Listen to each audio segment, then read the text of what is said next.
সরকার নিরপেক্ষ থাকতে না পারলে নিরপেক্ষ সরকারের প্রয়োজন হবে জুলাই অভ্যুত্থানে নেতৃত্ব দেওয়া শিক্ষার্থীরা নতুন রাজনৈতিক দল গঠন করে আগামী নির্বাচনে অংশ নিতে চায় বলে জানা যাচ্ছে। এক্ষেত্রে সরকারে নিজেদের প্রতিনিধি রেখে তারা নির্বাচনে অংশ নিতে চাইলে অন্য রাজনৈতিক দলগুলো বিষয়টি মেনে নেবে না। সম্প্রতি বিবিসি বাংলাকে দেয়া এক সাক্ষাৎকারে নিজের এমন অভিমত তুলে ধরেন বিএনপি মহাসচিব মির্জা ফখরুল ইসলাম আলমগীর। শুধু তাই নয়, দ্রুত নির্বাচন না হলে অপশক্তি মাথাচাড়া দিয়ে উঠতে পারে সাম্প্রতিক নানান বাস্তবতায়, এমন মন্তব্য করেন মির্জা ফখরুল।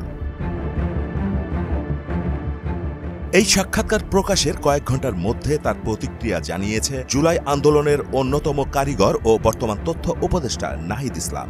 নিজের ভেরিফাইড ফেসবুক পাতায় তিনি লিখেছেন, বিএনপি মহাসচিবের নিরপেক্ষ সরকারের দাবি মূলত আরেকটা ১/১১ সরকার গঠনের ইঙ্গিত বহন করে। ১/১১ এর বন্দোবস্ত থেকেই আওয়ামী ফ্যাসিজমের উত্থান ঘটেছিল। বিএনপি মহাসচিবের বক্তব্যের সামনে আরেকটা ১/১১ সরকার, সংসদীয় সংখ্যাগরিষ্ঠতা ও নতজানু পররাষ্ট্র নীতির ধারাবাহিকতা এবং গুম, খুন ও জুলাই হত্যাকাণ্ডের বিচার না হওয়ার আলামত রয়েছে।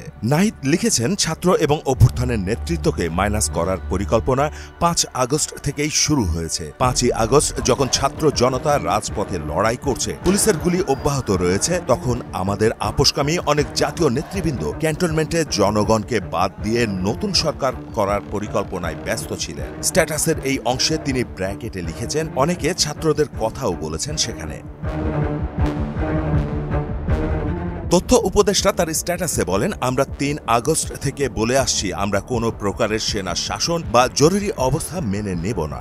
আমাদেরকে বারবার ক্যান্টনমেন্টে যেতে বলা হলেও আমরা যেতে অস্বীকার করি। শেষ পর্যন্ত বঙ্গভবনে আলোচনা ও বার্গেনিং এর মাধ্যমে ডক্টর ইউনূসকে প্রধান করে অন্তর্বর্তী সরকার গঠনের সিদ্ধান্ত হয়। নাহিদ বলেন, আমরা চেয়েছিলাম ফ্যাসিবাদ বিরোধী রাজনৈতিক দলগুলো ও নাগরিক সমাজের সমন্বয়ে একটা জাতীয় সরকার। জাতীয় সরকার হলে ছাত্রদের হয়তো সরকারে আসার প্রয়োজন হতো না। জাতীয় সরকার অনেকদিন স্থায়ী হবে এই বিবেচনায় বিএনপি জাতীয় সরকারে রাজি হয় নাই। কিন্তু অভ্যুত্থানের পরেই দেশে জাতীয় সরকারের প্রয়োজনীয়তা সবচেয়ে বেশি ছিল, অথচ বিএনপি জাতীয় সরকারের কথা বলতেছে সামনের নির্বাচনের পরে। নাহিদ বলেন, ছাত্ররাই এই সরকারের এবং বিদ্যমান বাস্তবতার একমাত্র ফ্যাক্টর, যেটা ১/১১ এর সরকার থেকে বর্তমান সরকারকে সম্পূর্ণভাবে আলাদা করে।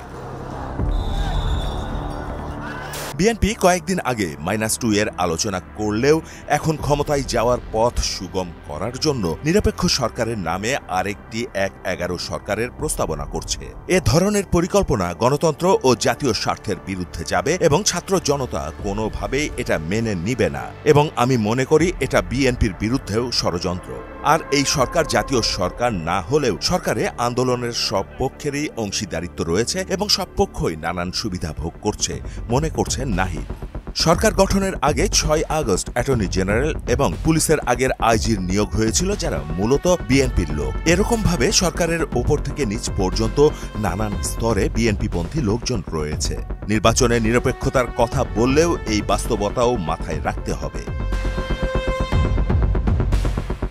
নাহিদ লিখেছেন, রাষ্ট্রপতি পরিবর্তন, সংস্কার, নতুন সংবিধান, জুলাই ঘোষণা সব ইস্যুতেই বিএনপি বিরুদ্ধে অবস্থান নিয়েছে, অথচ এগুলো কোনোটাই ছাত্রদের দলীয় কোনো দাবি ছিল না। কিন্তু দেশের স্থিতিশীলতা, বৃহত্তর স্বার্থ এবং জাতীয় ঐক্য ধরে রাখার জন্য ছাত্ররা বারবার তাদের অবস্থান থেকে সরে এসেছে। কিন্তু এর মানে এই না যে গণতন্ত্র বিরোধী ও গণ অভ্যুত্থানের আকাঙ্ক্ষা বিরোধী কোনো পরিকল্পনা হলে সেখানে আমরা বিন্দু পরিমাণ ছাড় দিব।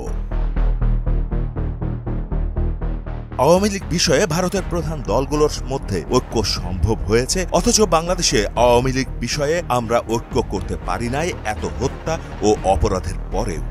হাই, এই জাতীয় ঐক্য লইয়া আমরা কি রাষ্ট্র বানাবো?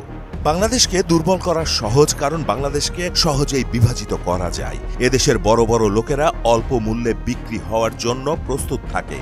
নাহিদ লিখেছেন, আমি মনে করি না সমগ্র বিএনপি এই অবস্থান গ্রহণ করে, বরং বিএনপির কর্মী সমর্থকদের বড় অংশই অভ্যুত্থানের আকাঙ্ক্ষার বাস্তবায়ন চায়। বিএনপির দেশপ্রেমিক ও ত্যাগী নেতৃত্বকে আহ্বান করব, ছাত্র জনতার অভ্যুত্থানের বিরুদ্ধে না গিয়ে ছাত্র জনতার সাথে বৃহত্তর ঐক্য ও সংহতির পথ বেছে নিন।